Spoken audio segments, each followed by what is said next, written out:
উচিত ছিল আপনি নীতিমালায় সিট দিচ্ছেন, কাকে কোন আর্গুমেন্টে সিট দিচ্ছেন এটা ওয়েবসাইট আপলোড থাকবে। কই কোন ভাবে ওয়েবসাইট আছে? আপনার হবে আছে? না, আর্গুমেন্ট থাকবে না। আমার নীতিমালা থাকবে। ধরা আমাদের নীতিমালা এটাই। কোন আছে?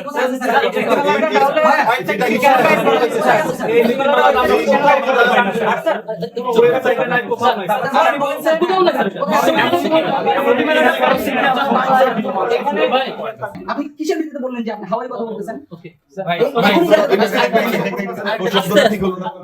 না স্যার, সুন্দর করে বলতে হবে। স্যার আমি বলি এখন দেখো, একটা মিনিট দেখো, একটা মিনিট দেখো, একটা মিনিট দেখো। হয় শব্দটা হয় কথাটা বলো। হাওয়াই কথা স্যার আমি একটা একটা মিনিট দেখো, তোমার প্রপোজালের সাথে যেটা নাই। স্যার, আমি এটা বলি। আপনি যে 37 থেকে কতজন শিক্ষার্থীকে সুযোগ দেওয়া হয়েছে স্যার, আমার কথা হচ্ছে এটা যদি মানে তাদেরকে সুবিধা দেওয়া হয়, এই ক্যাটাগরিগুলো কোথায় পোস্ট করা হয়েছে, কোন কোন শিক্ষার্থীরা আবেদন করছে, এটা আমাদের ক্লিয়ার করতে হবে। সেম আর্গুমেন্ট দেওয়ার আগেও আমাদেরকে জানিয়েছিলেন, আমরা বলেছিলাম স্যার এদেরকে দেওয়া যাবে না, প্রয়োজন এদেরকে আপনি আবাসন আলাদা স্পেশাল ব্যবস্থা করেন তাদের টাকা, কিন্তু আপনারা একজনকে দিবেন যে আর্গুমেন্টটা দেন না কেন, আরেকজন রিয়েট দিয়ে আরেকজন আরেকভাবে থাকবে, এভাবে করে করে জবটা পায়, ঠিকই পাচ্ছে।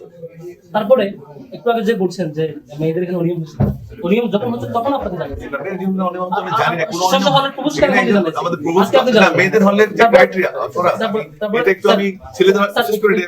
ছেলেদের হলেরটা আমি হয়তো 1-2% আমার ডাউট থাকতে পারে, কিন্তু মেয়েদের হলে ক্রাইটেরিয়া মেইনটেইন করে সিট দেওয়া আপনি বলছেন যে আমরা আপনাকে হেল্প করি 17-18 জন বের করে দিন, না আমরা হেল্প করবো না, এটা আমাদের কাজ না। না আমি বলছি আমাদের আপনাদের কাছে হচ্ছে একটা পলিসি থাকবে। না নো স্যার, সেই পলিসি ওয়াইজ আমরা এটা করতে পেরেছি। পলিসি নাই তো। না পলিসি আমাদের আছে। একটু কোনো পলিসি নাই তো স্যার।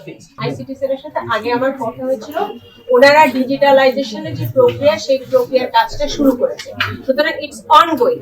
উইদিন যদি এটা করতে ধরেন 2 মাস যদি সময় লাগে, তার আগের সময়টাতে এই পদ্ধতিটা মেনটেন করা। হাউএভার হাজিরা খাতা ইজ নট দ্যাট ইম্পর্টেন্ট, যেটা ইম্পর্টেন্ট সেটা হচ্ছে প্রত্যেককে র্যান্ডমলি গেলে, আমি বলছি আমিও র্যান্ডমলি যাব, র্যান্ডমলি গেলে একটা যদি কেউ ছুটিতে থাকে, অফিসিয়ালি যদি লিভ থাকে, তাহলে সে ওই আমি ইনফ্যাক্ট আমি বলে দিচ্ছি যে ওই ক্যালেন্ডারের উপরে মার্ক করা থাকবে সেই দিন সেদিন ছুটিতে এবং সেই কাজটা কে করছে।